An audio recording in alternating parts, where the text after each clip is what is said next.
날씨가 많이 쌀쌀해졌습니다. 밤에 주무실 때 꼭 문 닫고 주무시기 바랍니다. 오늘 말씀의 제목은 지혜를 구한 솔로몬입니다. 제가 잠시 기도하고 시작하겠습니다. 감사하신 하나님 아버지, 감사합니다. 저희들을 택하시고 부르시고 귀한 말씀으로 참 동행하셔서 감사합니다. 이 시간 말씀을 통해서 무엇이 가장 중요한지, 또 우리가 이 땅을 살면서 무엇을 구해야 하는지 잘 배울 수 있도록 도와주십시오. 아멘. 자격 없는 자를 주님 세우셨습니다. 오직 하나님의 말씀만 드러내게 도와주시고 하나님의 영광만 드러나게 하여 주옵소서. 예수님의 이름으로 기도드렸습니다. 아멘. 우리는 지난주 말씀에서 솔로몬은 비록 나이가 어렸지만 두려워하지 않고 대장부처럼 아버지 다윗 왕 시대에 처리되지 않은 불의를 제거하며 하나님의 공의를 따라 행한 것을 배웠습니다. 그때 나라가 솔로몬의 손에 견고해지게 되었습니다. 오늘 말씀을 통해 이제 왕위에 오른 솔로몬이 어떤 자세로 하나님께 나아갔으며 하나님께 무엇을 구했는지 살펴볼 수 있기를 기도합니다. 또한 하나님이 기뻐하시고 하나님의 마음에 합한 기도가 무엇인지 배울 수 있기를 기도합니다. 파트 1, 솔로몬의 1000번째. 1절을 보십시오. 솔로몬이 애굽의 왕 바로와 더불어 혼인관계를 맺어 그의 딸을 맞이하고, 솔로몬이 왕이 되어 나라를 다스리기 시작할 때 애굽 왕 바로와 동맹을 맺고 그의 딸을 아내로 맞아들였습니다. 그리고 그녀를 다윗성에 두고 자기의 궁과 여호와의 전과 예루살렘 주위의 성이 완공되기를 기다렸습니다. 솔로몬은 당시 최대 강국이었던 애굽과 동맹 관계를 유지하기 위해 정략 결혼을 한 것이었습니다. 당시 애굽 왕들은 외국인에게 그의 딸을 주는 일이 드물었습니다. 이는 이스라엘이 당시 국제사회에서 그만큼 강국으로 부상했기 때문이었습니다. 솔로몬이 애굽의 딸과 결혼한 것은 오늘날로 말하자면 초강대국인 미국의 트럼프 대통령의 딸인 이방카와 결혼하는 것과 같은 것이었습니다. 20세도 안 된 어린 나이에 왕이 된 솔로몬은 정략 결혼을 통해 나라의 안정을 꾀하고자 하였습니다. 당시 국제 외교와 정치적 시각으로 보면 현실적이고 타당한 행동처럼 보입니다. 하지만 솔로몬은 신명기 7장 3절 4절 말씀에 철저히 순종하지 못한 것이었습니다.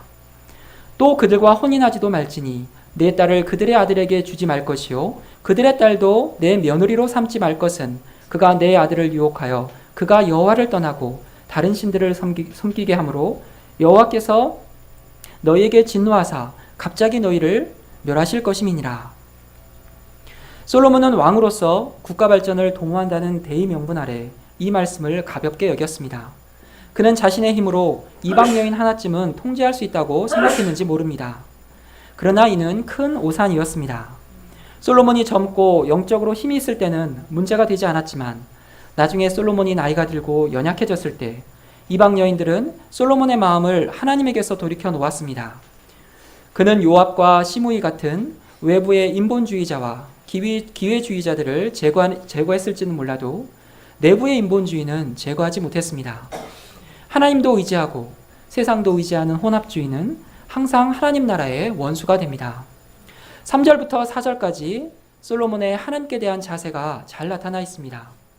그는 여호와를 사랑하고 그 붙인 다윗의 법도대로 행하였습니다. 뿐만 아니라 기브온 산당에 가서 거국적으로 1000번제를 드리고자 하였습니다. 그때까지 여호와의 성전이 아직 건축되지 않았기 때문에 백성들은 산당에서 제사를 드리고 있었습니다. 기브온 산당에는 모세가 광야에서 지은 여호와의 성막과 번제를 드릴 때 쓰는 놋제단이 있었습니다. 4절을 보십시오. 이에 왕이 제사하러 기브온으로 가니 거기는 산당이 큼이라. 솔로몬이 그 제단에 1000번제를 드렸더니, 왕이 된 솔로몬은 먼저 해야 할 중요한 일들과 왕으로서 갖춰야 할 많은 능력들이 있었을 것입니다. 그는 어린 나이에 왕이 되었기 때문에 정치, 경제, 국방, 외교, 안보 등 각 분야의 최고 전문가를 초빙해 강의를 듣고 신하들과 머리를 맞대고 열심히 국정회의를 해야 할 것 같습니다. 또한 왕실의 위엄을 드러내기 위해서 세계적인 유명인사들을 초청하여 화려한 대관식과 축하 공연을 거행할 수도 있었습니다.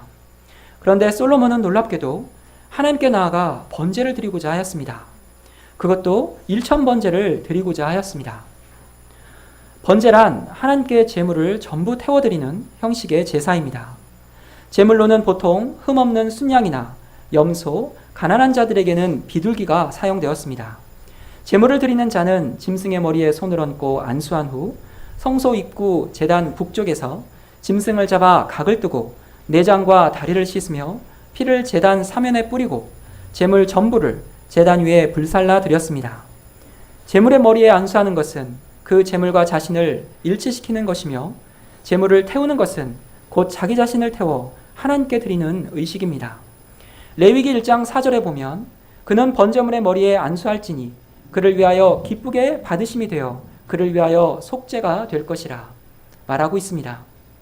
나의 모든 허물과 죄를 대신하여 그 짐승이 지고 죽임을 당함으로 내가 죄사함을 받고 사는 것입니다. 또한 번제는 희생제사로 하나님께 대한 온전한 희생과 헌신의 의미가 들어있습니다. 민수기 28장 3절 4절은 말합니다. 1년 되고 흠없는 순양을 매일 2마리씩 상번제로 드리되 어린 양 1마리는 아침에 그리고 어린 양 1마리는 해질 때에 드릴 것이요. 번제는 보통 아침 저녁에 한 번씩 드리는 것이 일반적인 것이었습니다. 아침 예배와 저녁 예배를 드리는 것도 쉽지가 않은데 솔로몬은 어떤 마음으로 1000마리의 희생을 드리는 1000번제를 드렸을까요? 제사의 목적이 궁극적으로는 하나님과의 완전한 관계의 회복이라는 점에서 볼 때 그는 다양하고 막중한 일들 가운데 무엇보다도 먼저 하나님과의 관계성 회복을 최우선으로 두었음을 알 수 있습니다. 그는 어린 나이에 자신보다 학식도 많고 경험도 많은 수많은 신하들을 거느려야 했습니다. 수시로 외교 사절들을 만나야 했습니다. 한 가정을 섬기는 것도 쉽지가 않은데 한 나라를 다스리려고 할 때 얼마나 어려웠겠습니까? 당시 최강국인 애고방 바로의 사위가 되어도 그의 마음의 불안은 사라지지 않았습니다. 또한 수요가 많아 셀 수도 없는 수많은 백성들의 문제를 살피고 최고의 권위를 갖는 왕의 재판도 해야 했습니다. 이런 가운데 그의 마음은 심히 짓눌리고 두려웠을 것입니다. 아버지의 유언대로 대장부가 되고자 했으나 쉽지 않았을 것입니다. 이때 그는 먼저 모든 것의 주관자 대신 하나님 아버지 앞에 나아가고자 하였습니다. 아침 저녁 한 번씩 드리는 상번제로는 그의 마음이 차질 않았습니다. 그는 마음으로 결심을 하고 1000번제를 준비하였습니다. 이는 자신의 모든 정성과 온 힘을 다해서 하나님 앞에 나아가는 자세입니다. 그는 짐승 한 마리 한 마리 머리에 안수하면서 그의 모든 허물과 죄를 용서해 주시도록 기도했을 것입니다.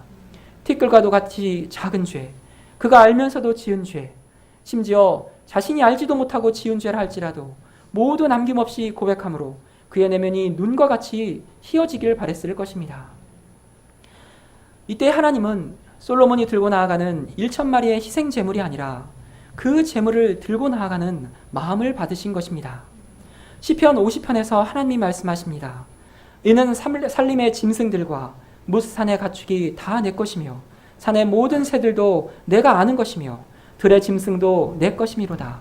내가 가령 줄여도 네게 이르지 아니할 것은 세계와 거기에 충만한 것이 내 것이미로다. 내가 수소의 고기를 먹으며 염소의 피를 마시겠느냐. 감사로 하나님께 제사를 드리며 지존하신 이에게 내 서원을 갚으며 환난 날에 나를 부르라. 내가 너를 건지리니 네가 나를 영화롭게 하리로다. 하나님은 감사함으로 드리는 제사를 기뻐하십니다. 또한 환난 날에 하나님의 이름을 부르며 하나님께 나오는 자를 기뻐 받으시는 분이십니다. 파트 2, 하나님의 지혜를 구한 솔로몬. 5절을 보십시오. 기브온에서 밤에 여호와께서 솔로몬의 꿈에 나타나시니라. 하나님이 이르시되 내가 네게 무엇을 줄고 너는 구하라. 1000번제를 드리기를 마친 그날 밤에 하나님은 솔로몬의 꿈에 나타나셨습니다. 그리고 솔로몬에게 무엇을 줄까 물으시며 무엇이든지 구하라고 하였습니다. 이는 정말 백지수표를 건네고 주신 것입니다. 하나님이 이렇게 꿈에 나타나 이렇게 말씀하신 걸 보면 하나님은 심히 기뻐하고 계셨습니다. 무엇보다 하나님께 나온 솔로몬의 마음을 기뻐하셨습니다. 시편 37편 4절은 말합니다. 여호와를 기뻐하라. 그가 내 마음의 소원을 내게 이루어 주시리로다. 우리 하나님께서는 그 사랑하시는 자에게 가장 좋은 것을 주기를 원하시는 사랑의 아버지가 되십니다. 그가 네게 무엇을 줄고 너는 구하라 하시는 하나님의 말씀에 6절부터 8절까지 솔로몬이 하나님께 드리는 고백이 나옵니다. 이 고백 속에는 하나님의 축복을 받을 준비가 된 솔로몬의 마음이 잘 드러나 있습니다. 먼저 그는 자신이 이렇게 왕이 된 것이 온전히 하나님의 은혜임을 알고 있었습니다. 6절을 다 같이 읽어보시겠습니다. 시작. 솔로몬이 그때 주의 종 내 아버지 다윗이 성실과 공의와 정직한 마음으로 주와 함께 주 앞에서 행함으로 주께서 그에게 큰 은혜를 베푸셨고 주께서도 그를 위하여 이 큰 은혜를 항상 다 오늘과 같이 그의 자리에 앉을 아들을 그에게 주셨나이다. 사실 솔로몬은 인간적으로는 왕이 될 수 없는 사람이었습니다. 그는 다윗 왕과 그의 충성스러운 신하였던 우리아의 아내 밧세바 사이에 낳은 아이였습니다. 솔로몬은 다윗 왕이 자신의 끔찍한 죄를 회개하고 얻은 회개의 열매였습니다. 그래서 하나님은 솔로몬을 사랑하셨고 그를 왕으로 세우겠다고 하셨습니다. 하지만 솔로몬 위에는 장자 암논에서 시작해서 인간적으로 외모와 능력이 출중한 압살롬과 아도니아가 있었습니다. 그럼에도 불구하고 형들이 왕이 되고자 한 시도는 모두 실패로 끝났고 솔로몬은 어린 나이에 왕이 되었습니다. 자칫하면 이복 형들에게 죽임을 당할 수 있는 위기 속에서 하나님의 보호하심으로 왕이 된 것이었습니다. 솔로몬은 이 은혜를 기억하고 있었습니다. 또한 이 은혜는 아버지 다윗 왕으로부터 이어진 은혜였습니다. 솔로몬은 다윗 왕이 어떤 삶을 살아왔는지 배우며 자라왔습니다. 다윗은 과거 사울 왕으로부터 쫓겨다니면서도 광야에서 시를 지으며 하나님을 의지하며 찬양했습니다. 솔로몬은 아버지 다윗 왕이 지은 시를 읽었을 것입니다. 한평생 하나님 앞에서 성실과 공의와 정직한 마음으로 하나님과 동행한 다윗 왕에게 주어진 은혜가 자신에게 이어진 것임을 잘 알았습니다. 이처럼 하나님은 은혜를 기억하는 사람을 기뻐하십니다. 또한 솔로몬은 하나님 앞에 겸손하였습니다. 7절을 보십시오. 나의 하나님 여호와여, 주께서 종으로 종의 아버지 다윗을 대신하여 왕이 되게 하셨사오나 종은 작은 아이라 출입할 줄을 알지 못하고. 하나님이 자신을 왕으로 세우셨지만 자신을 작은 아이라고 고백하고 있습니다. 출입할 줄을 알지 못한다는 말은 자신에게 주어진 일을 처리할 방법을 알지 못한다는 뜻입니다. 솔로몬도 왕으로서 자존심 때문에 자신의 부족한 점을 드러내기가 쉽지 않았을 것입니다.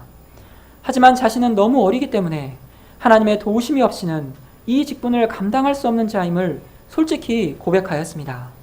솔로몬은 왕으로서의 특권과 권위를 이용해 아이처럼 자기 마음대로 살기보다 자신이 어떤 사람인지 알고 겸손했습니다.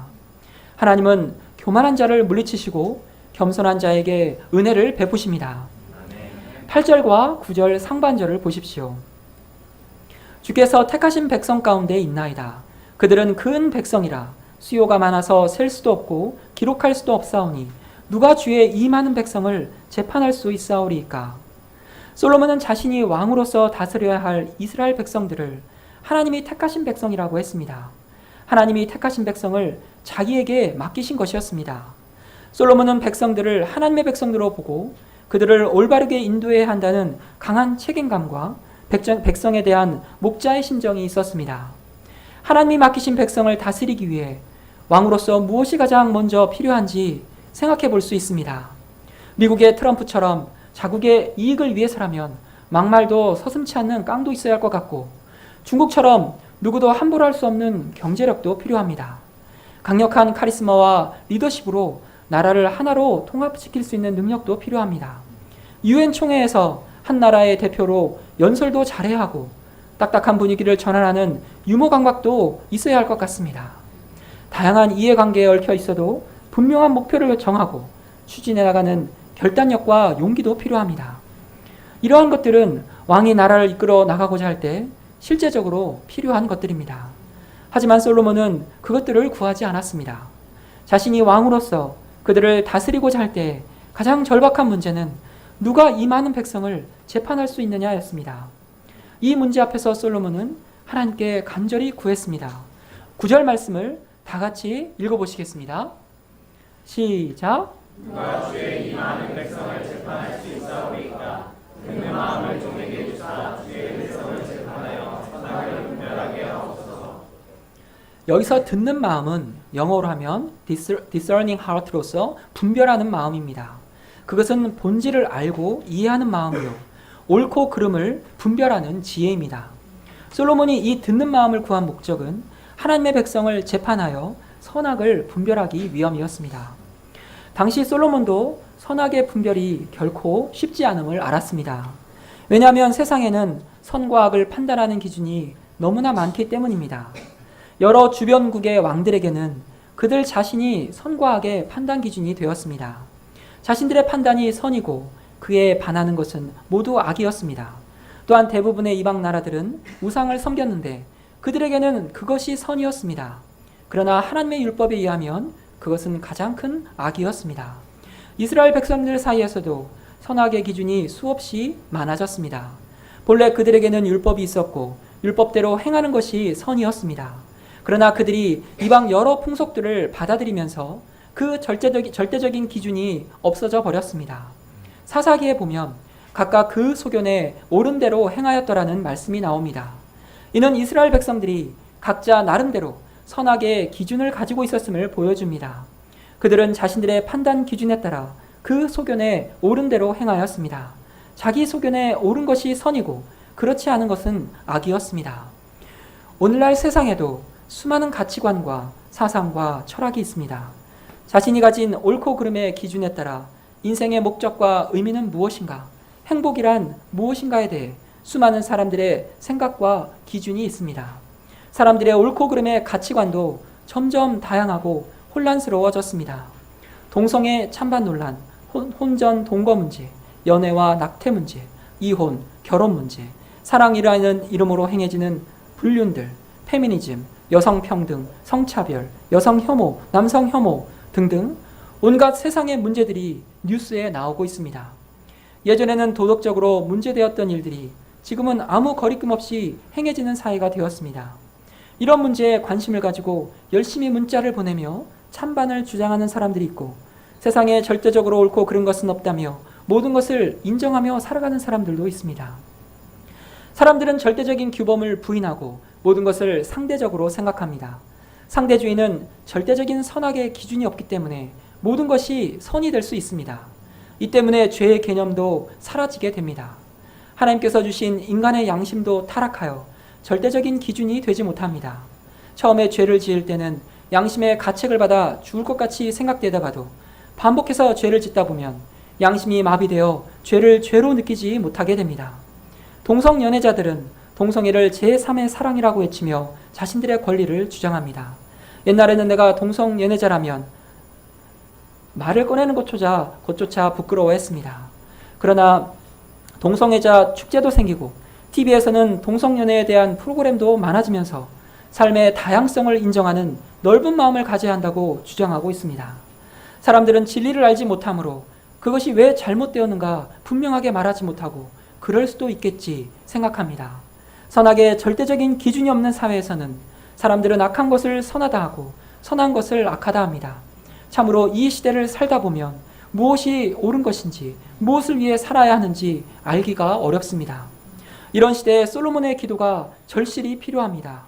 우리는 선악의 유일한 판단자 되신 하나님께 선악을 분별할 지혜를 주시도록 기도해야 합니다. 그리고 하나님이 주시는 지혜로 선한 것은 선하다 하고 악한 것은 악하다고 분명히 말해야 합니다. 어떤 희생을 치르더라도 진리의 편에 서서 선을 따르며 선을 행하는 삶을 살아야 합니다.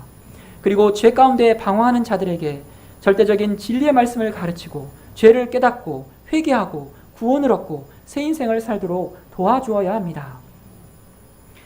하나님은 본래 인간에게 선악의 분명한 판단 기준을 두셨습니다.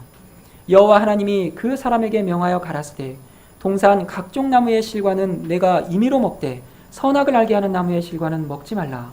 내가 먹는 날에는 정령 죽으리라. 이 말씀에서 하나님의 말씀에 순종하는 것이 선이요 불순종하는 것이 악이었습니다. 선과 악의 기준은 하나님께서 세우셨습니다. 그런데 뱀이 사람을 꾀었습니다.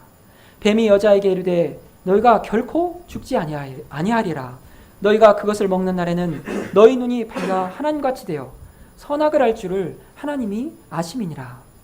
뱀은 여자에게 하나님과 같이 되어 스스로 선악의 판단자가 되도록 교만을 부추겼습니다. 내가 하나님과 같이 된다니. 여자는 사단의 달콤한 유혹에 넘어가 선악과를 따먹음으로 하나님의 말씀에 불순종하고 말았습니다. 아담과 하와는 스스로 하나님과 같이 되어 선악의 기준이 되고자 하였습니다. 이후로 세상 사람들은 모두 각각 선악의 판단 기준을 가지게 되었습니다. 인간이 절대적인 선악의 기준이 되시는 하나님을 떠나 자기를 선악의 기준으로 삼게 되자 끊임없이 갈등과 분쟁이 생겼습니다. 내 생각, 내 기준, 내 판단이 옳다고 주장하는 사람들이 많아지고 사람들은 점점 자기중심적이 되어 무정하고 무자비하게 되었습니다. 데이트 폭력, 감정 조절장애, 묻지마 살인에 이르기까지 인간의 생명을 파리 목숨만도 못하게 여기게 되었습니다. 어거스틴은 악의 존재에 대해 많은 고민을 했습니다. 하나님께서 모든 것을 선하게 창조하셨는데 왜 이 세상에 악이 존재하게 되었는가 하는 것입니다. 그러다가 선이신 하나님을 떠난 것이 바로 악임을 깨닫게 되었습니다. 다시 말하면 하나님을 가까이 하는 것이 선이요 하나님을 멀리하는 것이 악이라는 것입니다. 선과 악의 참다운 기준은 하나님이 되십니다. 하나님이 보시기에 어떤가에 따라 선과 악이 결정됩니다. 하나님이 기뻐하시면 선이고 하나님이 슬퍼하시면 악이 되는 것입니다. 그래서 열왕기서 저자는 왕들을 평가할 때 여호와 보시기에 정직히 행했는가 아니면 여호와 보시기에 악을 행했는가를 기준으로 평가했습니다. 그러므로 우리는 하나님이 보시기에 어떤 인생을 사는가가 중요합니다. 사람들이 보기에 어떤 인생을 사는가 하는 것은 별로 중요하지 않습니다. 세상의 평판은 덧없어서 하루아침에 높아졌다가도 하루아침에 바닥으로 추락하게 됩니다. 솔로몬은 무엇이 진정 옳고 선한 것이고 무엇이 거짓되고 악한 것인지 분별하기 원했습니다. 그래서 그는 하나님께 구했습니다. 듣는 마음을 종에게 주사 주의 백성을 재판하여 선악을 분별하게 하옵소서. 그가 선악을 알게 해달라고 하나님께 구했다는 것은 하나님을 유일한 선악의 판단자로 여겼다는 것을 말해줍니다. 하나님은 선악의 절대 기준이 되십니다. 모든 선의 근원은 하나님에게서 나오기 때문에 하나님을 경외하며 하나님을 사랑하게 되면 선이 되지만 하나님을 멀리하고 하나님을 떠나 자기 나름대로 살게 되면 악이 됩니다. 잠언 9장 10절은 말합니다. 여호와를 경외하는 것이 지혜의 근본이요 거룩하신 자를 아는 것이 명철이니라. 우리의 마음 중심에서 하나님을 사랑하고 하나님의 말씀대로 살며 하나님을 기쁘시게 하고자 하면 하나님께서 그 사람을 기뻐하시고 지혜를 주셔서 지혜로운 사람이 되게 하실 것입니다. 이때 그 사람은 모든 일이 형통하게 됩니다. 그러나 자기 힘으로 무엇이든지 할 수 있다고 생각하고 그 마음 중심에 하나님을 사랑하지 않고 말씀을 소홀히 하고 자기 나름대로 살면 이상한 사람이 되고 하는 일마다 꼬이게 되고 결국에는 스스로 지혜 있다 하나 우준하고 미련한 자가 됩니다. 솔로몬이 하나님을 경외했을 때는 세상에서 가장 지혜로운 자가 되고 그가 하는 모든 일이 형통하게 되었지만 그가 스스로 지혜 있다 생각하고 하나님을 떠났을 때 우준한 자가 되어 우상 숭배자로 전락하고 말았습니다. 진실로 하나님을 경외하는 것이 지혜의 근본이 됩니다. 아멘. 오늘날 우리에게 필요한 것들이 무엇이 있습니까? 우리는 살아가면서 필요한 것들이 많이 있습니다. 그래서 기도할 때 하나님께 이것저것을 구합니다. 건강이 좋지 않은 분들은 건강을 구해야 합니다. 학생들은 좋은 학점과 장학금과 안정된 직장도 구해야 합니다. 평신도 목자님들은 직장 생활의 승리를 구해야 합니다. 결혼을 하지 않은 분들은 좋은 동역자를 주셔서 가정교회를 이루어 주시도록 구해야 합니다. 또한 우리가 살아가면서 물질도 있어야 합니다. 오늘날 사람들은 돈만 있으면 무엇이든지 다 할 수 있다는 생각을 갖고 있습니다. 그러나 사실 돈으로 할 수 있는 것도 많지만 돈으로 할 수 없는 것이 훨씬 더 많습니다. 누군가 이렇게 말했습니다. 우리는 돈으로 어디든지 다 갈 수 있다. 다만 천국을 빼고는. 우리는 돈으로 무엇이든지 다 살 수 있다. 다만 행복을 제외하고는. 우리는 돈으로 침대는 살 수 있으나 잠은 살 수 없습니다. 돈으로 음식은 살 수 있으나 식욕은 살 수 없습니다. 돈으로 집은 살 수 있으나 참된 가정은 살 수 없습니다. 돈으로 약은 살 수 있으나 건강은 살 수 없습니다. 돈으로 쾌락은 살 수 있으나 행복은 살 수 없습니다. 돈으로 금십자가는 살 수 있으나 십자가에 못 박히시고 부활하신 그리스도는 살 수 없습니다.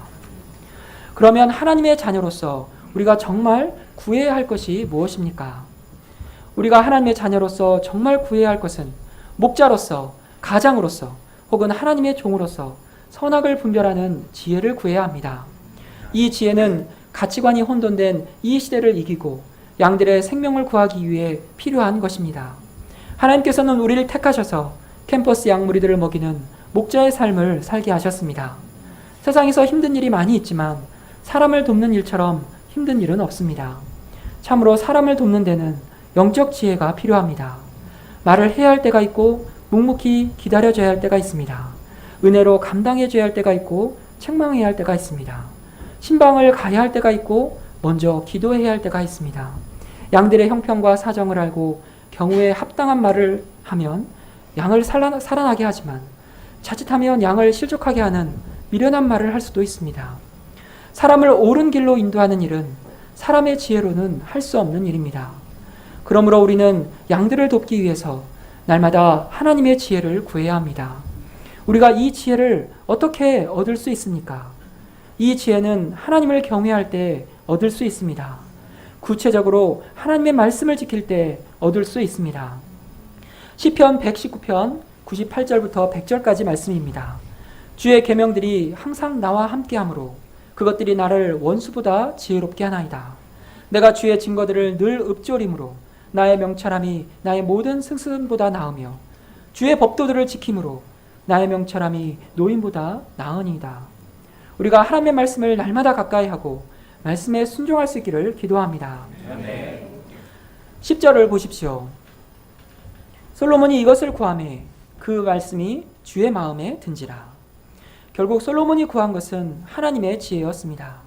그리고 그 동기와 목적은 하나님의 백성을 재판하고 다스리기 위한 것이었습니다.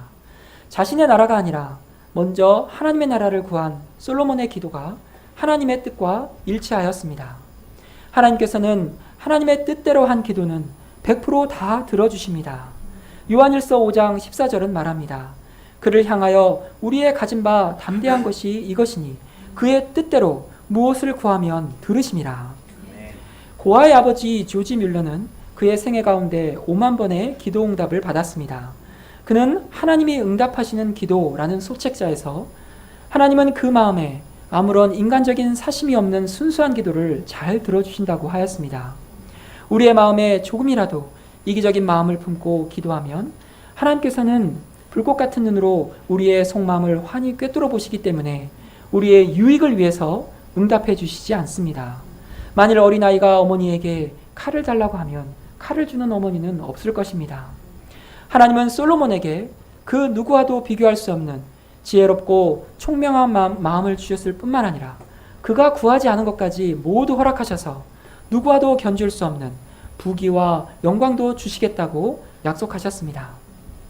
마찬가지로 예수님은 마태복음 6장 33절에서 우리가 하나님의 마음에 합한 기도를 하면 구한 것도 응답해 주시고 그 이상 다른 좋은 것도 주신다고 하셨습니다. 그런즉 너희는 먼저 그의 나라와 그의 의를 구하라. 그리하면 이 모든 것을 너희에게 더하시리라. 뿐만 아니라 우리가 지혜를 구할 때 후히 주시고 결코 꾸짖지 않으십니다. 너희 중에 누구든지 지혜가 부족하거든 모든 사람에게 후히 주시고 꾸짖지 아니하시는 하나님께 구하라. 그리하면 주시리라. 이처럼 솔로몬이 하나님의 지혜뿐만 아니라 부귀와 영광까지 받았지만 이 모든 하나님의 축복과 은혜를 지속하기 위해 지켜야 할 일이 있습니다. 14절을 보십시오. 14절을 다 같이 읽어보시겠습니다. 시작. 내가 만일 내 아버지 내 기도 행하며 내 법도와 명령을 지키면 내가 또 내 나를 기쁘게 하리라. 그것은 바로 여호와의 법도와 명령을 지켜 행하는 것입니다. 하나님의 지혜와 축복은 하나님을 사랑하고 계명에 순종하는 자에게 주어진 약속이기 때문입니다. 솔로몬이 노년에 여호와의 명령을 지키지 않았을 때 이스라엘은 북이스라엘과 남유다로 갈라지게 되었고 솔로몬의 영광은 오래가지 못했습니다. 3장 16절부터 28절까지에는 두 명의 창기를 재판하는 솔로몬 왕의 이야기가 나옵니다. 두 명의 창기가 한 집에서 아이를 낳았는데 그 중에 한 여자의 잠버릇이 고약했던지 밤중에 실수로 자기 아기 위에 눕는 바람에 아이가 죽었습니다. 그리고 같이 살고 있던 다른 여자의 아기와 바꿔치기 한 것이었습니다. 이 사건이 처음부터 왕이 재판하지는 않았을 것입니다. 왕 앞에서 재판을 받기까지는 아마도 이전에 여러 재판을 거쳤을 것입니다. 처음에는 백성들의 장로 앞에서 시작하여 지방의 재판관에게 가서도 판결이 나지 않았습니다. 결국 왕 앞으로까지 오게 되었습니다. 두 창기에 대한 재판은 어느새 예루살렘 백성들 사이에 큰 관심거리가 되었고 주요 방송사들이 모여들어 왕의 재판을 생중계하까지 하는 상황이 되었습니다. 이때 왕이 어떻게 판결할 것인가 하는 분석과 예측이 난무하는 가운데 백성들의 시선과 관심이 왕의 재판에 쏠리게 되었습니다. 그런데 이 사건의 가장 큰 문제는 아무런 증거도 아무런 증인도 없다는 것이었습니다. 당시에는 CCTV도 없고 CIS와 같은 범죄과학 수사대도 없기 때문에 지문 검사도 DNA 유전자 검사도 할 수 없었습니다. 두 여자의 증언과 누구를 닮았다고 말할 수 없는 갓난아기가 있을 뿐이었습니다. 그렇다고 아기가 누구를 닮았는지 알 수 있기까지 몇 년 후로 재판을 연기할 수도 없었습니다. 겉으로 보이는 증거만으로는 진실을 규명할 수 없는 상황이었습니다. 솔로몬 왕은 겉으로 보이는 상황이 아니라 그 본질을 이해해야 함을 알았습니다. 그것은 진짜 엄마의 모성애와 거짓 엄마의 질투심이었습니다.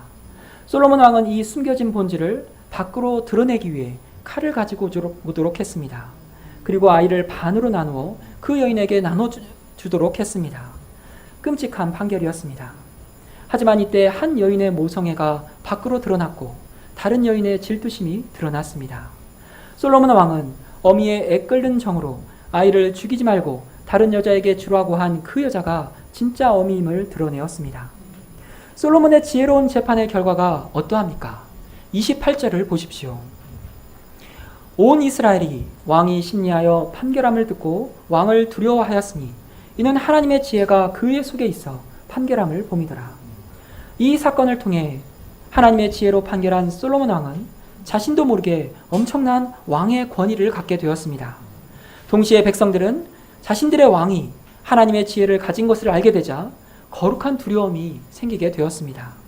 하나님의 지혜로 다스리는 왕 앞에서 신하와 백성들은 함부로 거짓과 불법을 행할 수 없었습니다. 하나님의 지혜가 드러나자 이처럼 나라의 질서가 잡히고 공평과 정의가 뿌리내리게 되었습니다. 결론입니다. 이 세상을 살아가는 우리에게 무엇이 가장 중요합니까? 우리는 무엇을 간절히 구해야 합니까? 지난달 추석 연휴가 시작되기 전에 청주에 사는 형한테 전화가 왔었습니다. 평소에도 위가 약하신 아버님이 진찰받았던 병원에서 결과가 나왔는데 빨리 수술을 해야 하며 큰 병원으로 가야 한다는 것이었습니다. 저는 올 것이 왔다는 생각이 들었습니다. 손재주가 많으셔서 붓글씨도 잘 쓰시고 그림도 잘 그리시고 노래도 잘 부르시고 지난달 생신 때에는 저희 집에서 하모니카 연주회도 멋지게 하신 아버지였습니다. 동네 노인정에서도 제일 인기가 많으시고 항상 긍정적이고 스마트폰이든지 뭐든지 항상 배우시는 아버지였습니다. 형과 전화를 하고 나서 그동안 묻어두고 살았던 현실이 다가오기 시작했습니다. 아버지가 이 땅에서의 삶이 얼마 남지 않으셨다는 것이었습니다. 나에게 하늘나라와 부활에 대한 믿음이 지식적이고 교리적이었다면 이제 그 믿음이 실제가 되어야 할 때가 온 것이었습니다. 아버님이 이 땅에서 예수님을 믿지 않는다면 영원한 지옥, 영원한 형벌이었습니다. 갑자기 두려워졌습니다. 아버지에게 좋은 아들, 믿음의 가정의 좋은 모습만 보여드리려고만 했지 실제 아버지의 영혼의 구원에 대해서는 내가 할 수 있는 일이 없어 막연하기만 하였습니다. 환난과 죽음 앞에서는 모든 지식과 세상 지혜는 쓸모가 없었습니다. 지옥으로 가는 한 영혼을 구원할 능력이 없었습니다. 저는 기도할 수밖에 없었습니다. 하나님의 지혜가 필요하였습니다. 그런데 모든 일이 신속하게 진행되었습니다. 아버님은 하나님의 선하신 뜻 가운데 목자님들의 도움으로 지난주 화요일에 수술을 받으셨습니다. 수술을 받기 위해 입원하시는 날이 주일이라 자연스럽게 예배에 나오시게 되었습니다. 마침 미국 시카고에서 마가 목자님과 안나 사모님이 오셔서 5층에서 부모님들과 같이 식사도 하시고 기도를 받으셨습니다. 병원으로 신방 오시고 기도해 주시는 목자님들의 기도를 받으실 때는 눈물이 날 정도로 고맙다고 하셨습니다. 수술을 마친 후에는 동역자는 매일 아버님 곁을 지키고 저는 밤에 아버님 곁에 있다가 아침에 출근하는 생활이 시작되었습니다. 하지만 아버지께 어떻게 복음을 전할까 고민이 되었습니다.